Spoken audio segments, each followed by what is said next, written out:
The following program deals with controversial subjects.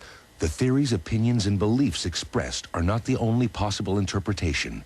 Viewers are invited to make a judgment based on all available information. UFOs. Is there a government conspiracy to keep the truth from America? Tonight on the UFO Conspiracy, a team of investigators uncovers provocative new evidence. We're dealing with a cosmic Watergate. From New York, reporter Sandra Pinckney investigates an alleged UFO crash that the government won't talk about. I know that I saw a night turn into daylight. Could this startling footage be proof? It's a very advanced government project, or it's an exotic spacecraft. From Canada, Russell Rhodes hunts for the mystery man behind these revealing images. Could you talk to me about the UFOs? Is Guardian really the deep throat of UFO conspiracies? The area seems to be a hotbed. And from Puerto Rico, Natalie Brunt uncovers reports of mysterious underground activities. People have seen actual UFOs, flying saucer, whatever, going into the lagoon or coming out from the lagoon.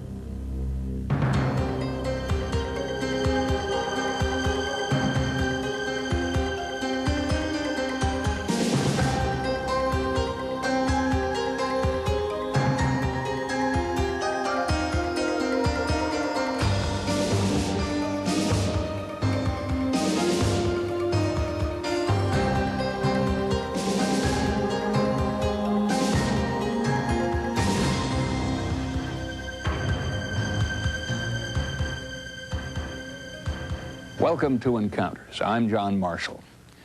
After years of reported UFO encounters, a pattern suggesting government cover-ups has emerged.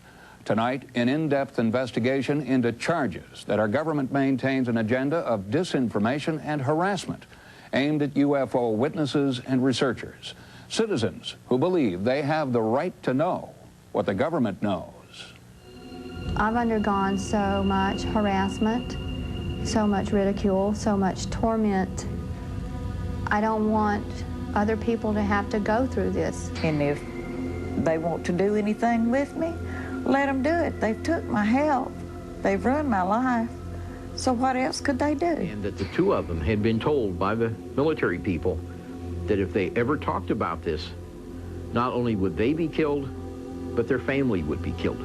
The Army, the Air Force, the Navy, the Central Intelligence Agency, the National Security Agency, the DIA, you name it, FBI, every intelligence agency or law enforcement group within the government structure has been involved in UFOs one way or another.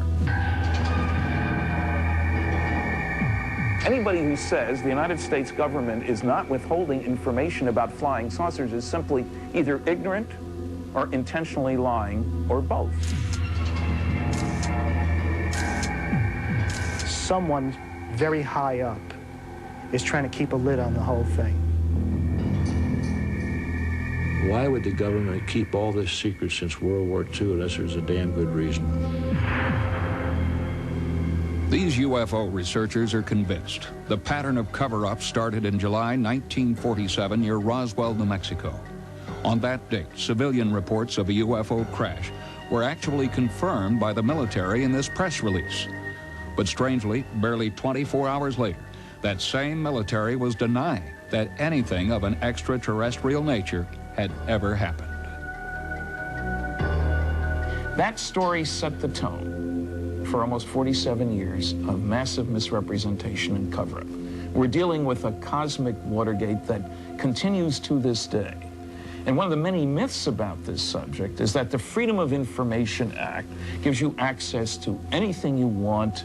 There can't possibly be a cover-up that would extend that law. That any classification reasons for security that existed in 1947, I couldn't see would be valid in 1994. And I think if that is the case, it's time to unclassify the matter. We've tried to go to court to retrieve some of this material. A group of us called Citizens Against UFO Secrecy went after the CIA. We want your UFO stuff. They said, we don't have any, go away. We appealed, they denied, we go to court. Judge says, do a search. They come back to court, they'd found 239 UFO documents. Did the Freedom of Information Act provide the information windfall researcher Stanton Friedman was looking for? Hardly. You can read 8 words on this CIA UFO document. They're not very useful words. Doc reference, info location, stuff like that. Now, these guys have a weird sense of humor. I mean, here's a page, deny in toto, it says. They couldn't even find 8 lousy words to release. In fact, after an exhaustive search, the only official document we've found that acknowledges the potential threat of UFOs is this: a firefighter training manual endorsed by FEMA. I think that this is the first time the subject of unidentified flying objects has been included as a serious subject in a larger technical manual. Most of the information in this chapter is borrowed heavily upon some Defense Department documentation that explains what to do in the event of an encounter with an alien being. Since 1947, there have been over 26,000 reported sightings of UFOs in the U.S. alone. The number of sightings that go unreported is estimated to be over 15 million. Police investigator Larry Fawcett became a serious UFO researcher after his own encounter with a UFO was vehemently denied by the government. His reaction?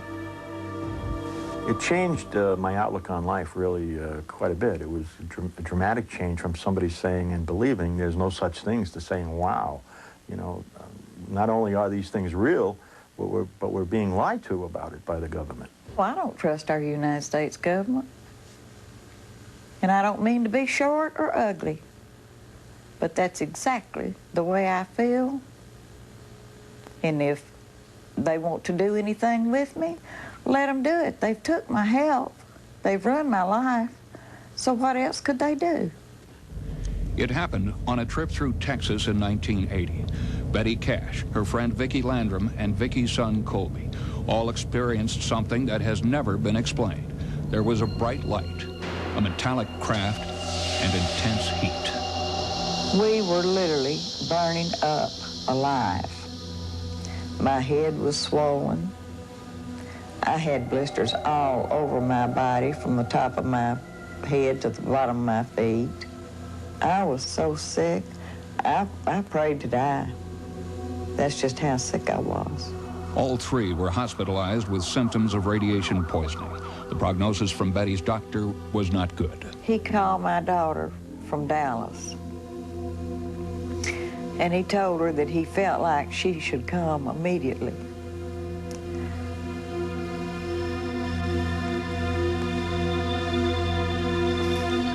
So she flew down there,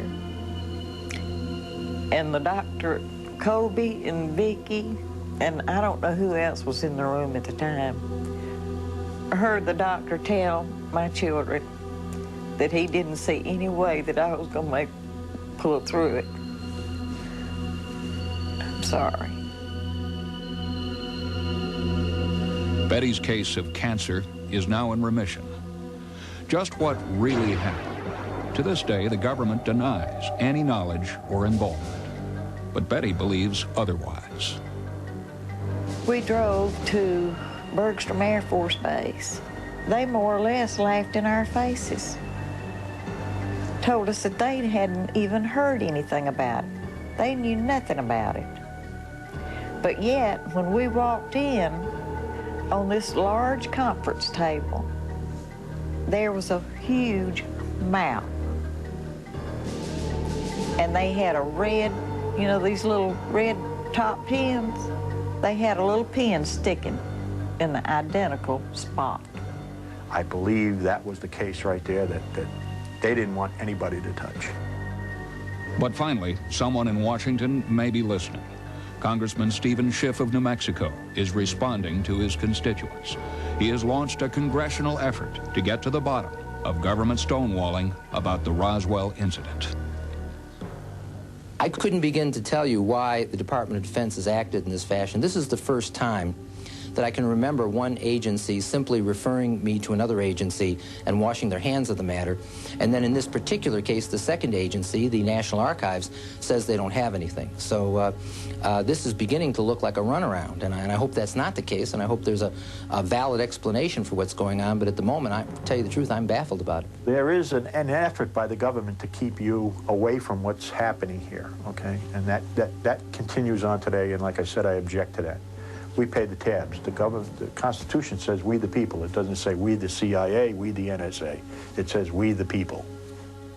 And how they can sit up there and not feel that they're not obligated to us, it's beyond me. What could motivate our government to maintain this alleged cover-up for so long? Russell, what have your contacts told you about a possible rationale for a cover-up? Many people within the UFO community believe that releasing proof of UFOs would so drastically change our concept of society that officials would have to keep what they know secret. Perhaps they would, Russell. Natalie? Imagine the effect it would have on everything from economics to religion to suddenly find out that our global village is actually a galactic village. And another reason for this government secrecy just might be their protectiveness about top-secret aircraft testing. And as Sandra has found out, some of those tests could be going wrong. That's right, John. In fact, in the New York incident I've been investigating, the government denies all knowledge of any crash. Their denial runs counter to dozens of eyewitnesses who are convinced of what they saw. Coming up next, reporter Sandra Pinckney investigates an alleged UFO crash that the government won't talk about. I saw a night turn into daylight. Could this startling footage be proof? It's an exotic spacecraft.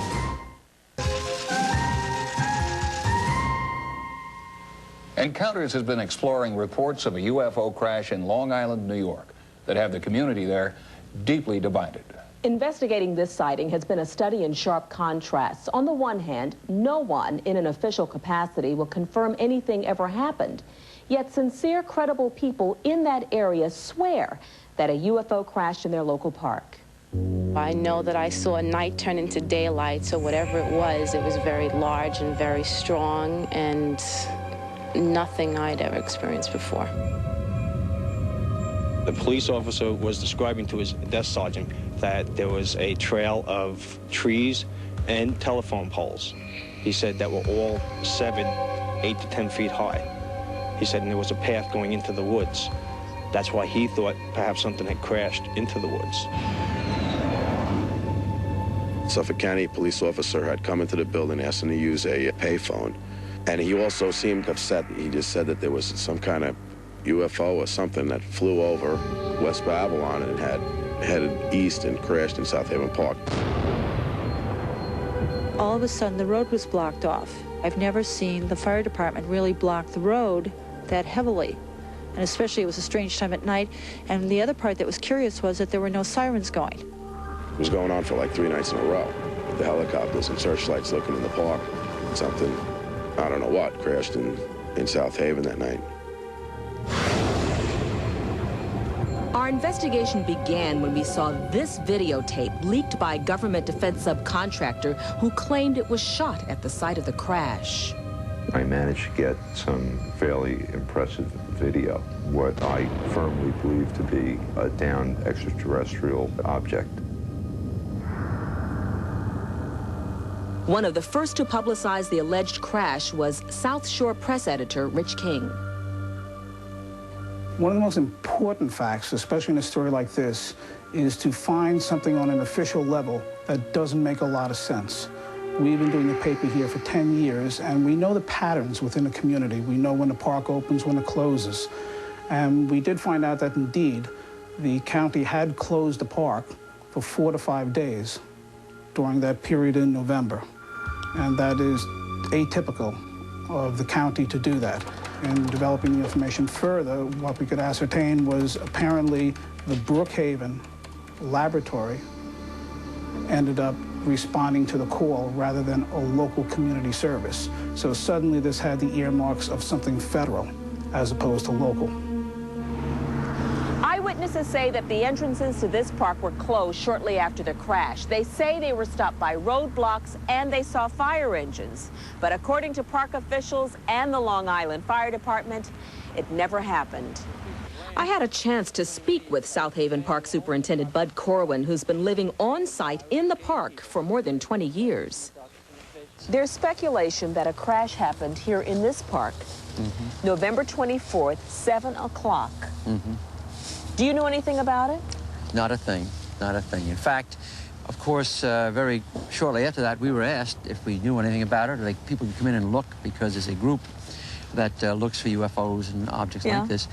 And no, in fact, I know this park like the back of my hand. I've been on it all my life. But we have park police. And the park police patrol it all the time. And if they had seen or heard anything, I'd know it within 2 minutes. His story was corroborated by the Chief Operating Officer of Suffolk County's Fire Rescue Department, Miles Quinn. There was no fire alarms, active fire alarms dispatched at that time. Possibly a fire truck might have been out for a driver training lesson or something like that, and they would use a park facility to practice with a new driver. But other than that, I wouldn't have an explanation for why there would be fire apparatus in the area. In search of an answer, I spoke with aviation specialist and former member of the Army Special Forces, Chuck DeCaro. You ask yourself, what else is in the neighborhood? Well, Grumman is in the neighborhood, and they build airplanes. The EA-6B, for instance, has electronic warfare systems. You don't want it to fall in the wrong hands. If one of these pods had fallen off, that would explain why the government would try to secure the area and get the pod. But a group of local residents aren't buying this explanation. John Ford, president of the Long Island UFO Network, spoke to encounters about the crash that never happened. Our organization has investigated over 600 UFO-related phenomenon incidents in the New York metropolitan area, with reports coming in as far away as Red China. On the night of November 24th, I myself, who lived 3 miles from South Haven Park, lost my electric power and cable TV while large military helicopters were overflying the area. I drove down in my pickup truck towards the area of Yaphank area and observed a raging forest fire deep in the woods and observed some sort of roadblock. These men were driving military vehicles that had no markings. They were dressed in paramilitary uniforms, black jumpsuits with green fatigue shirts underneath. 5 New York State police cars arrived at that location and were turned back by these men in black. But if the crash did occur, there would have to be a federal record of the incident. Larry Bryant, public affairs writer for the Defense Department, was brought in to investigate the case. Well, I have recently asked the Federal Bureau of Investigation under a Freedom of Information request to provide all records generated in response to such an incident in Long Island. The reply came back negative. It was here, in this remote corner of South Haven Park, that the alleged crash happened. Independent field investigations conducted by teams from the Long Island UFO Network resulted in what they claim is definitive proof of the UFO crash. I think we're under surveillance. They're worried we're going to find something today. Fall out, fall in. We're going to be looking for a swatch of trees knocked down, tops of trees knocked off. We're going to be looking for indications of a large fire, radiation, magnetic anomalies. To gather evidence, electrical engineer Preston Nichols joined the investigation. I walked over with the sensor to the tree. Lo and behold, I got a reading. We got a hot spot right here. The tree's radioactive. That would have to be a tremendous magnetic field to do that, to magnetize a tree. So I've never heard of it anywhere else. I was part of that first investigation. We found a fire cone, a yellow fire tape, do not cross letters on it, which was interesting because they told us they were not in the park for the last 10 years. It's heavily discolored. Looks like it was burnt. Look, the top of that tree is sheared right off. Nice clean cut. Highly suspicious. It's possible that if this is the location of the crash, it may have caused uplifting of large trees.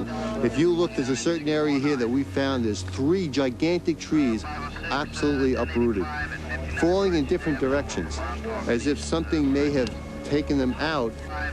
But what was most amazing of all was we actually found a radiation suit adjacent to the railroad tracks.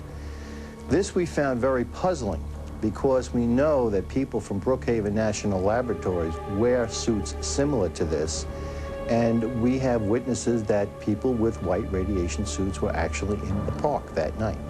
But the fire chief of Brookhaven Laboratories Fire Rescue Department denies his team was dispatched. On the night of November 24th, 1992, we did not get called out to any fire off-site. I have copies of my records from that period of time if you'd like to look at them too. Firemen who claim that they were dispatched to the crash site on the night of November 24th say they're afraid to go public with what they know.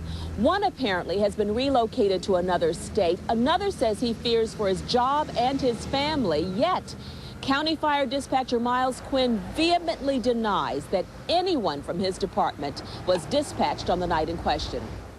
J.B. Michaels, researcher and author of an upcoming book on the Long Island crash, spoke with several firemen who were on site on the night of November 24th.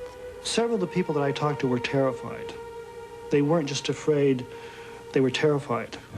Whatever crashed is definitely something the government does not want the public to know about.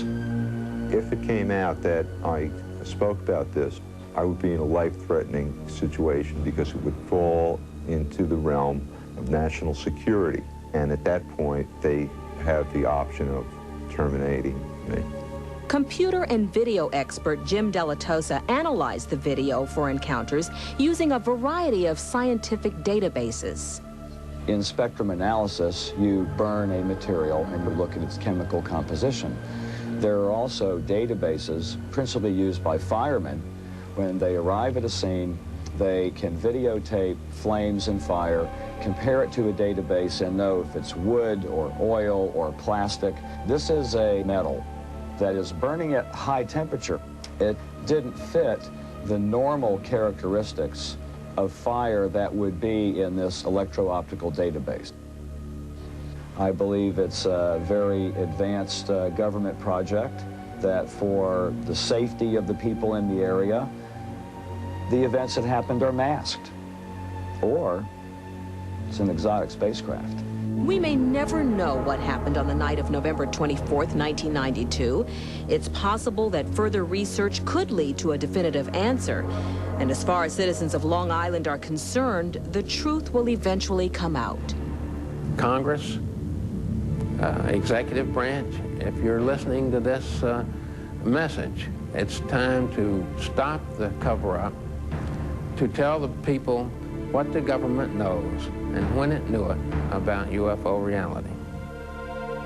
The videotape we received was allegedly provided by a Defense Department subcontractor. It is an important piece of evidence that seems to substantiate eyewitness reports. When we return, more exclusive videotape documenting a UFO incident in Canada. Coming up, reporter Russell Rhodes hunts for Guardian, the mystery man behind these revealing images, and uncovers a town that's a hotbed of UFO activity. It was this huge structure rising up from behind the trees. We've seen a lot of videotapes purporting to be documentary evidence of UFOs, but Russell, what distinguishes this tape you have? We received a tape from an informant known only as Guardian. It's an intriguing tape, not only because of its content, but also because of the way in which it came to our attention. This event caught on videotape has no known explanation. On the left, red flames seem to indicate a landing site for an unfamiliar craft. As remarkable as this videotape is, the real mystery of its origin carries even greater intrigue. The tape arrived at the home of former NASA mission specialist Bob Oechsler. Now an investigations analyst, Bob is considered an expert in the field of UFO identification. Bob receives hundreds of UFO reports, but his interest was piqued when he noticed that this tape had no return address, only the name Guardian and a thumbprint. Guardian also included these strange photographs. According to Oechsler's research, the figures in the photos match eyewitness descriptions of extraterrestrial beings at other alleged UFO sites. Intrigued with the growing mystery, Bob took a closer look at the videotape. The images were compelling.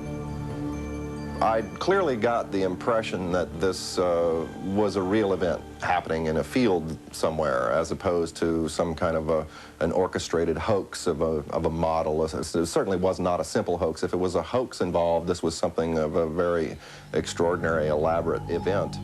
The package included documents with official Canadian letterheads. One of the reports described the activities of extraterrestrials here on Earth. Much of the information was blacked out, but the videotape was very detailed.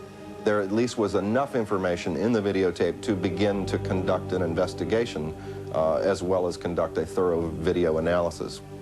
Bob sent the video to aeronautic analyst Dr. Bruce Maccabee, who subjected the images to exhaustive tests. This is an unusual video for the amount of detail that it shows. You can see a shape, which looks like what you might say is sort of a classic saucer shape, and you can actually see the top beacon, which is flashing, reflected off the surface. So this gives you the impression of a real three-dimensional object out there of some considerable size. I would say it's not a military craft. The military may have been involved in some way in this sighting, but I don't think they were responsible for the craft itself. It would indeed have been possible for the Canadian military or the U.S. military in connection with the Canadians to have tracked this object into the relative area. As I completed my preliminary video analysis, I was convinced that the case merited a full investigation, including a field investigation with an attempt to locate the site. One of the documents that Guardian provided with the video package was what appeared to be a scaled drawing of a map of an area that essentially confined the area where the landing might have taken place to within about 1 square mile. Using clues Guardian provided, Bob and his team traveled from Maryland to the site in Ottawa, Ontario, Canada. Remarkably, the area indicated was marked by a circular patch of destroyed vegetation. Covering the damaged plants was a thin layer of black ash. Samples of the ash went to the lab for analysis. The ash was thought to be residue from what may have been signal flares burning next to the craft. Signal flares can be traced by analyzing their formula. Dr. John Conklin explains about flares and flare compounds.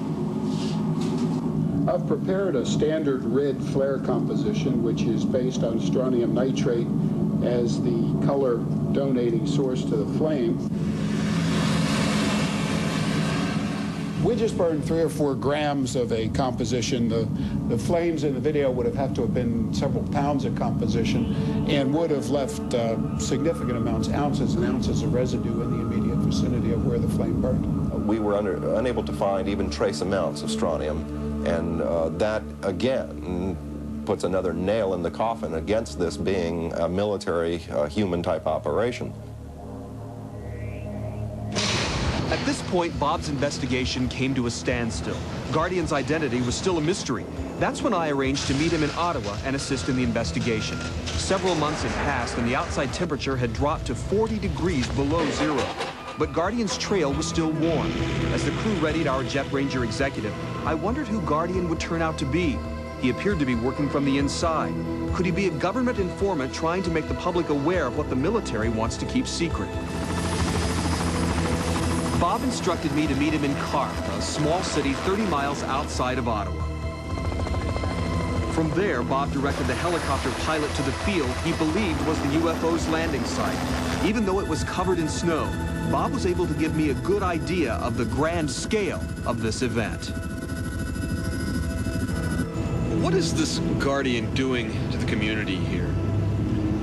Well, you know, it's interesting that Guardian, trying to remain anonymous here, has managed to do something for the residents who have reported seeing these unusual objects around here, because he actually got the videotape. And the videotape allows everyone else to get a look at this, what is really a structured vehicle. We set up a field research office in the city of Carp. There, Bob brought me up to speed on all the information he had on the search for Guardian. The growing complexity of the investigation prompted me to recruit private investigator Bill Van Kralingen. If Guardian was indeed connected to the government in any way, he might be difficult to find. Bob gave Bill all his information on Guardian, and Bill went to work. We gave Bill the original envelope, postage stamp, and copies of the government forms that were included inside the Guardian package. Last was the fingerprint, but if Guardian didn't have a police record, we'd have to find a match ourselves. Bob and I went to local newspapers looking for eyewitness reports of the UFO landing. There were many documented sightings. UFO sightings are not that unusual, but what makes the Guardian case so interesting is this combination of high-quality video, the physical evidence, and also these remarkable eyewitness accounts. It took no time to gather a group of local townspeople who claimed to have witnessed the UFO event. Most were eager to cooperate. After Bob showed them the Guardian tape, each one shared their version of the experience. I thought I had seen some strobing within the light. At that point, it started coming down and at us. And I became more scared. Suddenly in the sky appears a great golden ball with a red halo around it. So I thought, I had no idea what it might be, so I got up and went outside to look for something, and there was nothing there that I could see, so I ignored it. One witness came forward with a detailed description of her encounter. She requested that we hide her identity because of possible repercussions that her testimony might cause. So why don't we... What happened? Well, I saw a light emanating up from behind the tree line, you know, across the way. It was this huge structure rising up from behind the trees. I saw somebody come out of the side upper half of the craft. The skin of the person, I'll call it a person for now, had a glow to it. And as a result, I could see features. This is a photograph taken from the Guardian video. Mm-hmm. Is this the same alien you saw? Well, it certainly, yes. Sarah appeared to have witnessed the Guardian event, but it was her next observation that gave us our most important lead to the real identity of Guardian himself. So at that point, I ran outside to the end of my driveway. I did hear something coming down the road, and I was a little frightened by that. I realized that really it was a car coming down the road without its headlights on. Coming up next, Sarah's lead brings us face to face with Guardian. Could you talk to me about the UFOs? Is he the deep throat of UFO conspiracies? The investigation continues. Now return to Russell Rhodes and the search for Guardian. An informant known only as Sarah has provided a critical new lead, a good description of a car she saw on the night of the alleged UFO landing. Based on this new information, we gave the vehicle's description to our private investigator. He began a background check on all similar vehicles that were in the area that day. To eliminate the possibility that Sarah was a part of a hoax, we asked her to submit to a lie detector test. Did you lie about seeing two aliens get out of a craft in front of your house in August 1991? No. The test is now complete. Remain still. Based on what you've seen here, yes. What's your conclusion? My conclusion is Sarah's truthful. What she saw, or what she believes to have witnessed, took place, and she believes this in her own mind. Therefore, she was truthful on these charts. She was not fabricating the incident. Then the phone call came from Bill. He had a possible match on the vehicle after tailing the driver to a neighborhood church. He instructed us to meet him on a side street nearby, so as not to draw attention. Okay, which is the best way to come in on the church then? Come in past the church on the school side and you'll come straight on to us. 10-4. Having located a potential target, we began our surveillance. See the vehicle down at the back where that gray window van on your left? 10-4.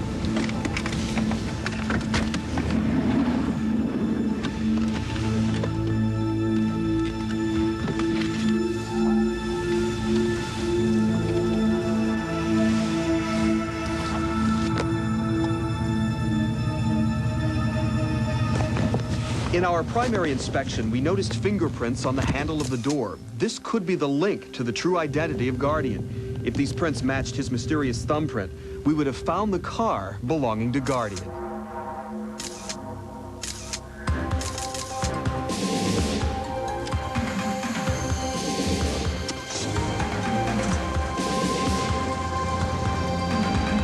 Guardian suspect immediately jumped into his car and fled. Although we tried, we could not keep up with him. Could this be Guardian? The answer undoubtedly lies in his unique calling card. Unfortunately, we were unable to get prints off of the photograph, and the sub-zero temperature prevented us from using fingerprint tape. But we had a license plate, and that was traced to a private residence. Our stakeout began. Again, we waited, wondering what secrets Guardian was keeping. What could he know that keeps him in hiding? Our entire mission lay on the doorstep of this quiet house. Unexpectedly, the Guardian suspect pulled up in a different car. Our PI went to work.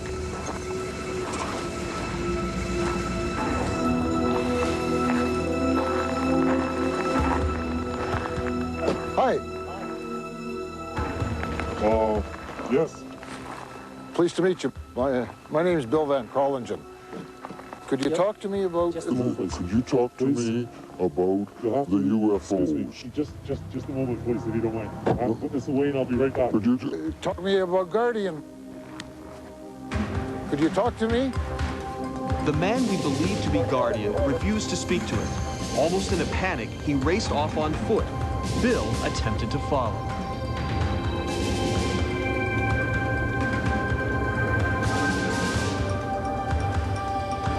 Shortly after that video was taken, Guardian broke through our surveillance net. He escaped at a high speed. We just weren't able to keep up with him.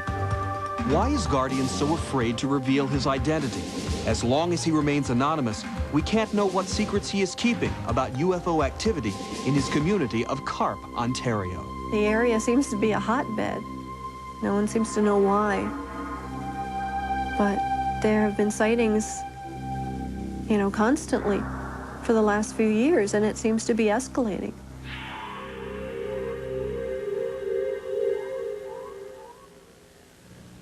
Many people who claim to have knowledge of UFO cover-ups refuse to reveal their identity. It makes confirming their information much more difficult. And until more people are willing to step forward publicly, their credibility will continue to be in question. Coming up next, reporter Natalie Brunt in Puerto Rico uncovers startling evidence about the U.S. military's mysterious underground bases. People have seen actual UFOs, flying saucer, whatever, going into the lagoon or coming out from the lagoon. During our investigations, Encounters has found that UFO sightings are often accompanied by reports of unusual military activity. Ufologists believe that when there is a crash, the government immediately takes all evidence to underground bases so they can reverse engineer the technology for use in military systems. People have seen actual UFOs, flying saucer, whatever, going into the lagoon or coming out from the lagoon. He told us that he had been inside these underground facilities at Groom Lake, that he had seen flying saucers being tested in these underground facilities. We have things out here that are literally out of this world. Kirkland Air Force Base, New Mexico. Cabo Rojo, Puerto Rico. Area 51, Nellis Air Force Base, Nevada. All of these diverse locations are rumored to house alien technologies in secret underground facilities. Many experts speculate that these secret bases are used to house captured alien spacecraft and that extraterrestrial beings have been taken there. What really goes on at these underground facilities is totally shrouded in secrecy. In national security jargon, the activities are known as black programs. Black programs or black projects are projects which the Department of Defense considers so sensitive and so secret that they don't even reveal their existence. As far as the public is concerned, they don't exist. Unbeknownst to the general public, in order to conceal these covert activities, huge underground installations have been dug deep into the earth to keep prying eyes at bay. Because of their black program status, some researchers believe these underground bases house research and development facilities for recovered alien craft. In southern Nevada, one such underground base is alleged to exist. Known as Area 51, this top-secret installation fostered such classified programs as the U-2, SR-71, and the Aurora. Area 51 is the most classified government installation in the free world. It is the premier testing facility for every black program that the United States government and some of its allies want to test. But spy planes and stealth bombers are only the beginning. Bob Lazar, a former government scientist, came forward and said, I worked on these things. We're reverse engineering alien technology. We're taking apart flying saucers to figure out how they work. The same alien spacecraft may be what residents in southern Nevada have been viewing for the past 30 years. What I saw was 4 to 5 pewter, silver, circular ships flying at tremendous speed, outrageous flight characteristics. 4 different people who have worked at Area 51 who have told me they have seen disc-shaped craft being tested out there. Now, these are people from the 50s, 60s, 70s, and 80s. People who don't know each other, all essentially telling the same story. The existence of these programs could explain the post-Cold War tightening of security around Area 51. The perimeter is continually patrolled by a paramilitary unit wielding deadly force. There are motion detectors in the ground to determine when people are trying to come in. There are ammonia detectors that can detect the ammonia scent in human skin.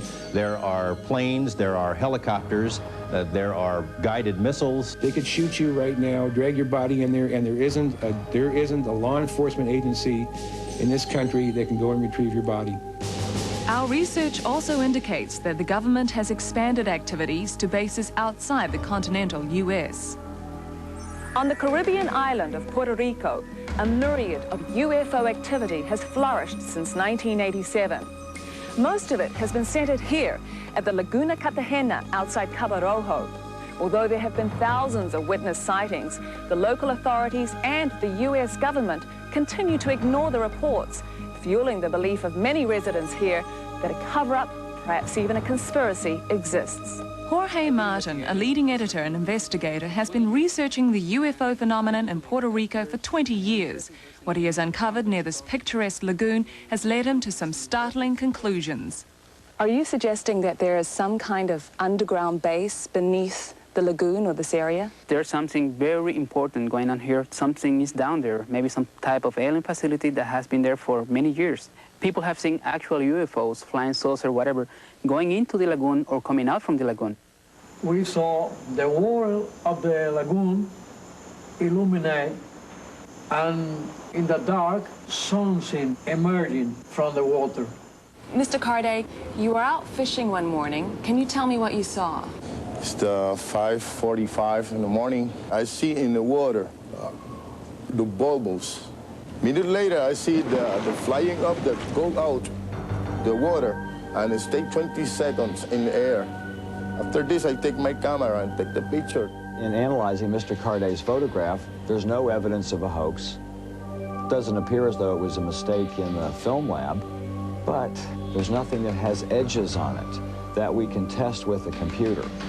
All we could test for was whether or not it was misty or moving, and it seems to be one of those. Another eyewitness, Amore Rivera, adds to this incredible story his own tale of abduction and detention in an underground facility. So you believe this was an underground base underneath the sea that you were taken to? Yes, it looked like an underground parking lot, sort of. It didn't have no windows, it didn't have no doors. From there, I lost consciousness and I woke up in this car, and I was in an area right near the Laguna Cartagena. And at this moment is where I hear the jets flying overhead, and they're making a lot of noise. And I look up to see the jets. What I saw was a round, huge round disc object. And I snapped these photographs.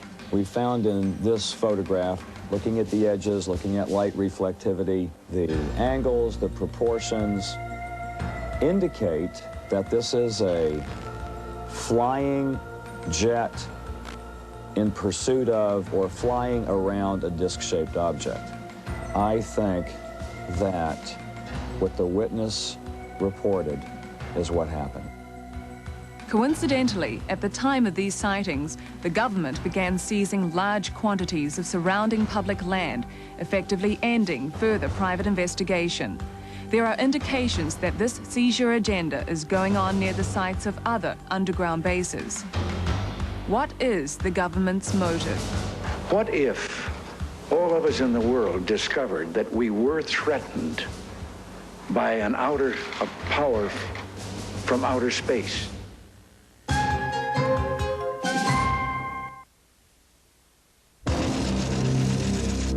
The Freedom of Information Act was created to give all Americans access to government documents. Unfortunately, that has not been the case with UFO records. Even government officials like Congressman Schiff are getting the runaround. But his efforts have been an important step toward the release of long-held UFO files. If our government has identified the U in UFO, we have a right to know. Until our next encounter with the unknown, I'm John Marshall. Good night.